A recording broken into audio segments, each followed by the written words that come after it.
Comment allez-vous les amis? Je viens de passer 2 semaines incroyables et je vais vous raconter tout cela. Mais d'abord, revenons au commencement. Au mois de mai, dans mon lycée, il y a des gens qui ont distribué des flyers concernant un échange interculturel entre la Belgique et la Réunion. Qu'est-ce que je fais moi? Je saute sur l'occasion et j'envoie un message. Quelques semaines plus tard, la personne en charge me répond et me dit que je suis pris. Et voilà comment tout cela commence. Le 3 juillet 2024, on se retrouve une première fois avec les Réunionnais pour faire connaissance en vue du séjour qui arrive la semaine suivante à partir du 8 juillet. Durant cette réunion, on prépare les futurs jeux sur l'île de la Réunion pour les Belges. On a créé un vrai, faux, puis un quiz, ainsi qu'une grande carte de la Réunion sur laquelle ils devront retrouver les villes de l'île qu'on projettera quelques secondes avant. Mais avant le début de cette aventure, laissez-moi vous présenter tout le monde dans une petite chorégraphie.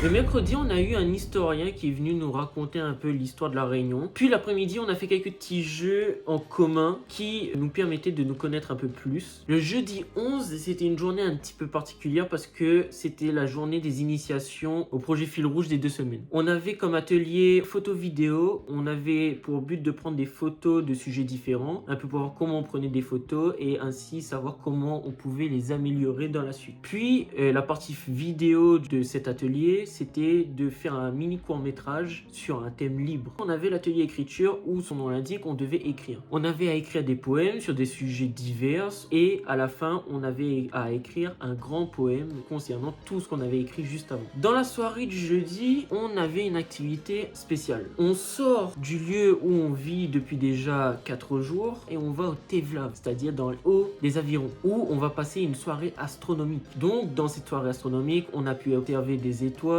On a eu des passionnés d'étoiles qui nous ont expliqué un peu qu'est-ce qu'une étoile, qu'est-ce qu'une comète, qu'est-ce qu'un météore. Et du coup, on a pu échanger avec ces passionnés et enrichir notre culture générale. Et en vrai, la journée de jeudi s'est terminée à peu près comme ça. Vient maintenant la journée du vendredi. Le vendredi, on est retourné au Tevlav. Oh shit.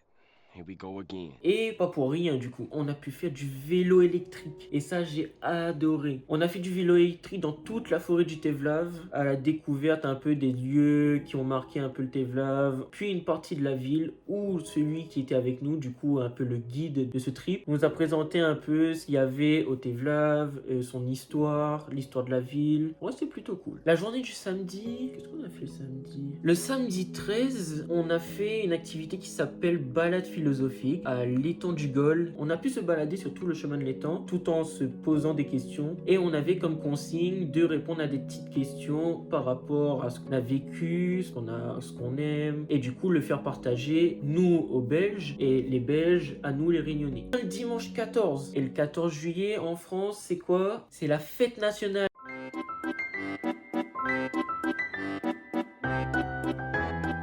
Et du coup pour la fête nationale, on n'a pas fait grand chose. On avait une évaluation de mi-parcours, qui était pas trop une évaluation, mais plutôt un récapitulatif de la semaine. Et on avait une journée libre. Et les animatrices nous ont proposé d'aller à Kélonia, une réserve à tortues, où on soigne des tortues et on peut visiter. Donc, on est parti à Kélonia.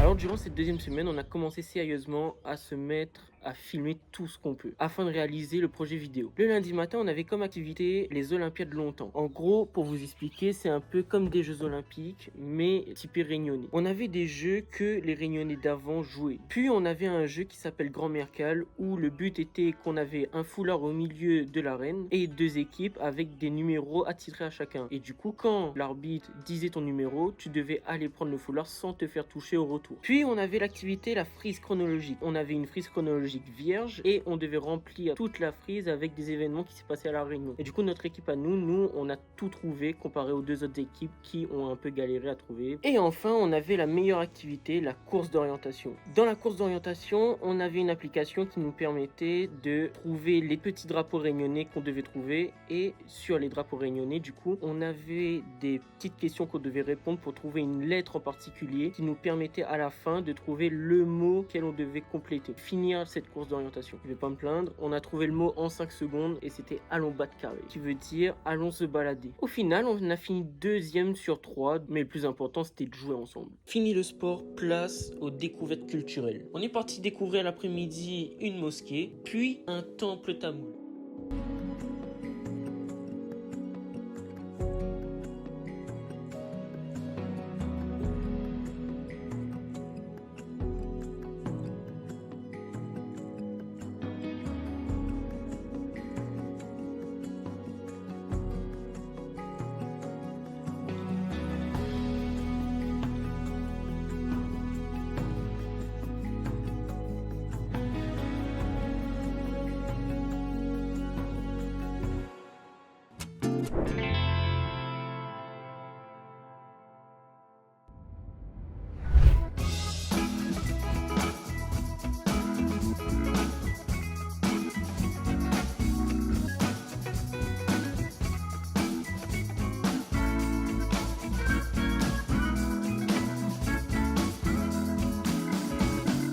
Le 16, on va à Salazie, un des 3 cirques de la Réunion pour y passer une journée entière. Sur la route, on s'est arrêté à plusieurs points de vue, donnant sur des immensités incroyables.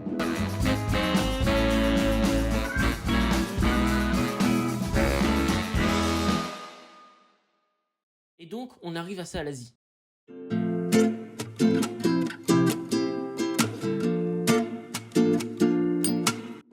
Le matin, on va visiter la Maison Folio, une ancienne maison coloniale de la Réunion.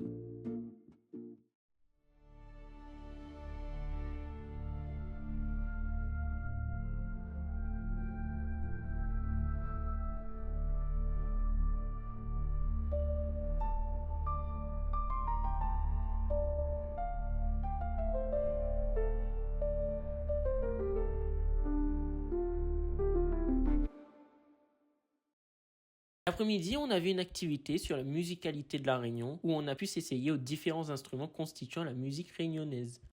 Et en général, dans le maloya, on commence avec la main droite. Comme ça, si jamais on perd le rythme, on se prépare et on peut enchaîner.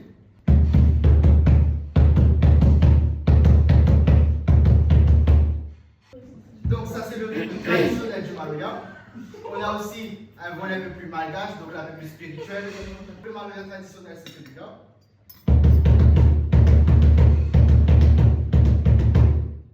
Et le volet un peu plus spirituel qu'on utilise dans les services cabarets.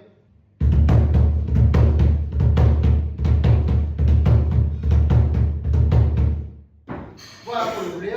Deuxième instrument, le canon. Donc on a la canne, au-dessus on a une tige et au bout une fleur qui ressemble à un plumeau. On récupère la tige, on met sur un cadre et à l'intérieur, on a des graines. Dedans, on a des petites billes, donc les graines de conflore.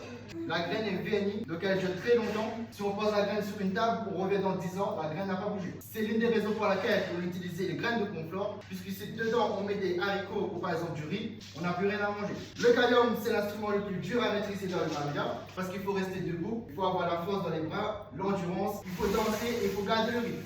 Dans la théorie, c'est plutôt simple. On prend l'instrument, on fait 2 fois gauche, 2 fois droite.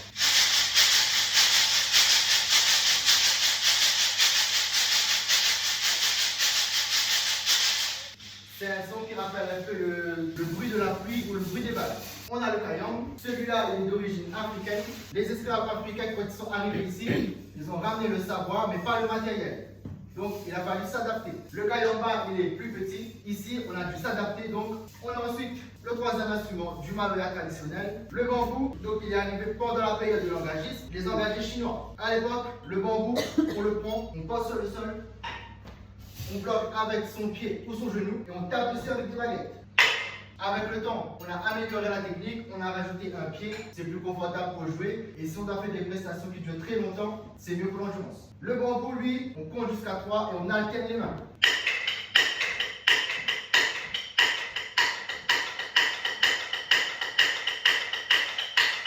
Et le dernier instrument qu'on a ici, le sati. Il vient du son que produit l'instrument. Parce que quand on le joue, on a l'impression d'entendre sati.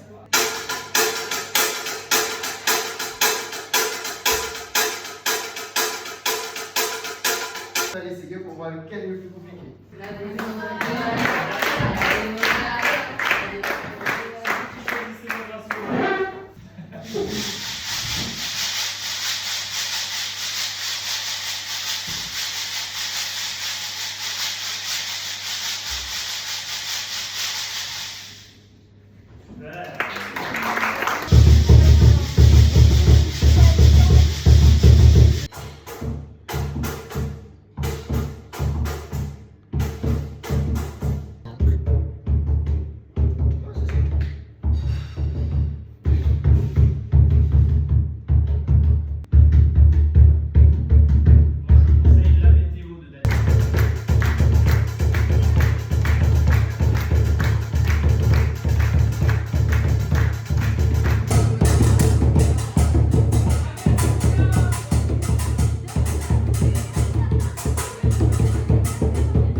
Durant le jour 9, le matin, on avait matinée libre, profiter pour un peu se reposer et reprendre un peu d'énergie pour l'après-midi. Et l'après-midi, on est parti à la vanillerie, une exploitation de vanille qui se trouve vers Sainte-Suzanne dans le nord de l'île de la Réunion. Et du coup, là-bas, on a pu découvrir comment la vanille est fabriquée, comment elle est conservée et comment elle est vendue. On a eu une guide qui nous a expliqué un peu comment tout cela fonctionne. Il faut qu'elle soit stressée. Et donc, ça correspond, ce qui va stresser la vanille, c'est une chute des températures et moins d'eau. Un stress hydrique et thermique. Et donc, la vanille, elle va pas utiliser son énergie à fleurir si elle n'est pas stressée.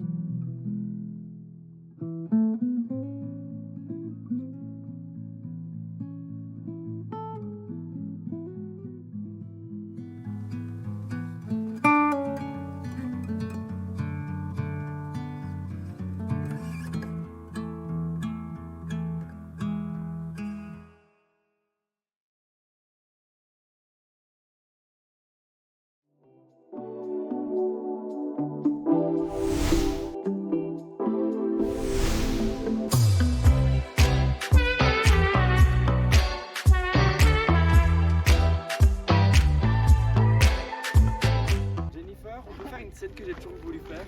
Allez, tu veux faire rose ou Fais Jack? ton sac à dos. Moi je vais Jack. Ok, je suis rose. Oui, voilà. Ah, et je dois me mettre là surélevé? Non, on est Ouais, à la même non, hauteur. non.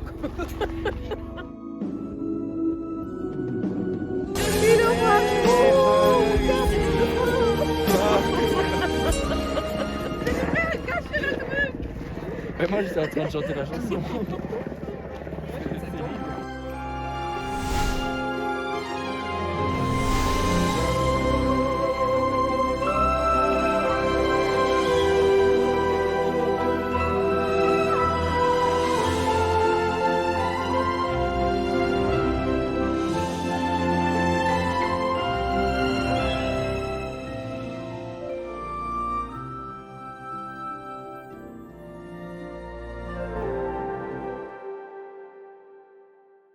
On arrive à la fin du séjour. On est le vendredi. La veille, on avait envoyé un message sur le groupe WhatsApp pour dire qui voulait faire une randonnée. Et donc, moi, avec 3 autres personnes, nous étions mis d'accord pour réaliser une randonnée.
À la fin de l'après-midi, on est parti visiter un temple chinois, le temple Guangdi.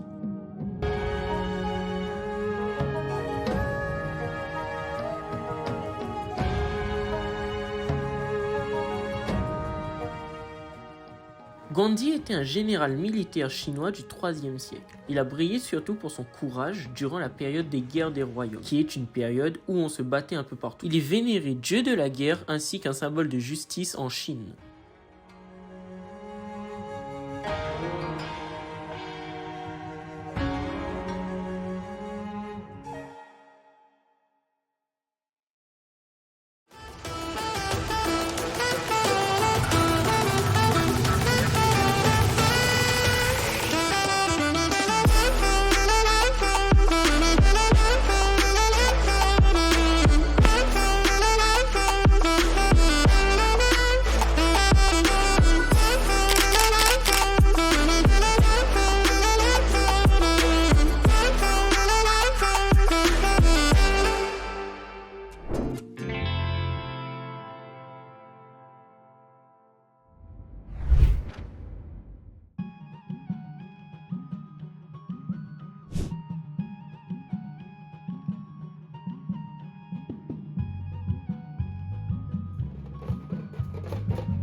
Malheureusement, toute chose a une fin. Je me dis que les rencontres qu'on fait dans notre vie ne sont jamais du hasard. Durant ces 13 jours d'aventure, j'ai pu rencontrer des gens qui m'ont permis de voir le monde autrement, d'une meilleure manière. J'ai beaucoup appris à leur côté, que ce soit sur leur culture, leur personnalité, ainsi que leur gentillesse envers les autres. Je peux encore dire qu'il reste des gens bien sur cette planète. Malgré le fait qu'on soit maintenant à des milliers de kilomètres de vous, les Belges, on se souviendra toujours de vous. Élise, Lucille, Aminata, Fatoumata, Victoria, Timothée, Yusra, Jennifer, Ernestine, Manu, Zoé, Laurine. Même vous, les Réunionnais. Alia, Anrafati, Camille, Emma, Elodie, Ludovic, Djibril, Priscilla, Azélia, Neya, Marie, ainsi que tous les gens qu'on a pu rencontrer. Merci.